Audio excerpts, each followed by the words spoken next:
Are you playing peekaboo with Mr. B? In the quiet hum of a city that never truly sleeps, where sirens echo in the distance and streetlights cast long, lonely shadows, a pair of eyes glimmered like tiny lanterns in the dark. They belonged to a cat few had noticed, fewer had named, and almost no one believed could be saved. His name was Mr. Belvadier, and his story begins not with joy, but with heartache, the kind that grips anyone who's ever loved an animal and seen them suffer in silence. When rescuers first spotted him, he wasn't leaping or meowing for attention. He wasn't rubbing against legs or chasing shadows. He sat curled beneath a rusted dumpster in a forgotten alley, fur patchy, eyes dull with exhaustion, body trembling slightly from hunger and cold. He looked defeated, as if life had asked too much of him, and he'd finally stopped answering. Mr. Belvadier was part of a small outdoor cat colony, estimated to be over 10 years old. For a tomcat to survive that long on the streets was nothing short of miraculous, and it showed in every careful, weary step he took. His paws were calloused from concrete. His coat, once likely thick and sleek, was now matted with dirt and scabs. He moved like someone who'd learned that trust leads to pain, and hope leads only to more waiting. "What are you doing there?" a volunteer whispered one rainy afternoon, watching him paw at an empty cardboard box. "There's no food in there. There's no food in there." But Mr. B didn't seem to care. Or maybe he did care too much, so much that even the ghost of a meal was worth investigating. Then came the turning point. After days of gentle coaxing, leaving food at a distance, speaking in soft, rhythmic tones, the rescue team set a humane trap. Not with force, not with urgency, just patience.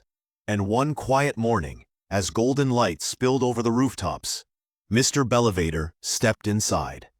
Not because he was hungry enough to risk it, but because, deep down, a spark remained. The moment the door clicked shut, he didn't panic. He didn't hiss or thrash. Instead, he lifted his head and looked directly at the rescuer through the bars. In his eyes flickered something fragile but unmistakable: recognition. As if to say, "So, this is it. Help has finally come." His body told the story of survival. Severe mange had eaten away at his fur, leaving raw, inflamed patches on his skin. His ears were crusted with mites, twitching in constant discomfort. His ribs pressed close to the surface, and his tail hung low, not in aggression, but in surrender. Yet even in that broken state, his gaze held two truths at once: fear and trust. And that tiny duality, that fragile balance between trauma and hope, was enough to begin. At the vet clinic, the news was grim. Mr. Belvadier was seriously ill, dehydrated, underweight. His immune system was fragile. The vet recommended immediate testing for feline immunodeficiency virus, FIV, a condition often misunderstood, stigmatized, and used as justification to euthanize cats like him. "We'll know more in 48 hours, the vet said gently. But be prepared. Those 2 days stretched like years. Volunteers stayed late, leaving soft blankets and warmed bottles of milk near his carrier. They played classical music through a small speaker, Mozart, Debussy, hoping the calm melodies might soothe his nerves. They spoke to him not with baby talk, but with quiet respect. "You're safe now, Mr. B. You don't have to fight anymore." Then the message came: positive for FIV.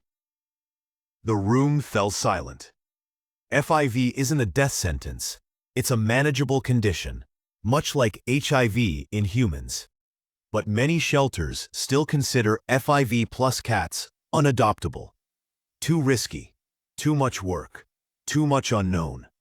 But Mr. Belvadier had done something remarkable. He hadn't given up. Even after the diagnosis, he lifted his head when someone entered the room. He gave a weak, tired yawn, not out of disinterest, but as if saying, "I'm still here. Try me." And so they did. Socialization became the first frontier. Touch was terrifying for him. A hand near his face made him flinch. Eye drops? Ear medication? Impossible. Until someone had an idea. A wooden spoon. Not to feed him, not to force anything, but to connect. Gently, ever so gently, a rescuer used the smooth handle of a spoon to scratch behind his ear, along his back, down his tail. No skin contact, no pressure, just rhythm, just consistency. Day after day, the spoon became a bridge. Then, after 3 weeks, something miraculous happened. Mr. Belvadier leaned into the spoon. His eyes half closed, his breathing slowed. For the first time in who knows how long, he relaxed. That was the breakthrough. Soon, a soft garden glove replaced the spoon. Still a barrier, but warmer, more human. Then, fingertips. Then, full hands. Treatments began. Medicated baths, ear cleanings, antibiotics. Each one met with less resistance, more trust. He began to purr, not loudly, but as a quiet hum beneath his breath, like a secret only he and his caregiver shared. And then, he started to play. A crumpled piece of paper, a feather wand, a sunbeam on the floor. At first, he'd watch from a distance, tail flicking with curiosity. Then one day, he pounced. Awkwardly, clumsily, but with pure, unguarded joy. "Oh my goodness," a volunteer gasped, tears welling. "He's having so much fun." His voice, too, emerged. Soft chirps, trills, and little melodic songs he'd compose while sitting in a windowsill. Each sound was a sentence in a language only love could translate. As his health stabilized, it became clear. Mr. Belvadier could thrive indoors. He deserved more than survival. He deserved retirement. Quiet, safe, loved. And then, the perfect adopter appeared. A retired music teacher named Eleanor, who lived in a sun-drenched apartment filled with books, plants, and the gentle sound of piano scales drifting through the air. She'd lost her own senior cat months before and had been searching for a companion who didn't need to be fixed, just loved. The day she met Mr. Belvadier, she knelt slowly, letting him approach. He did, cautiously, curiously. Then he pressed his forehead to her knee and let out the deepest, most relieved purr anyone had ever heard. Tears streamed down Eleanor's face. "Those big tomato cheeks," she whispered. "Those soft, curious eyes. Oh, Mr. B, you're home." In his new life, Mr. Belvadier roamed freely. No cars, no predators, no hunger. Classical music played softly in the background. Eleanor sang to him while making tea. She read poetry aloud, and he'd curl in her lap, eyes half closed in contentment. Playtime became sacred. He'd chase ribbons, bat at bells, and sometimes just sit by the window, watching birds with quiet fascination.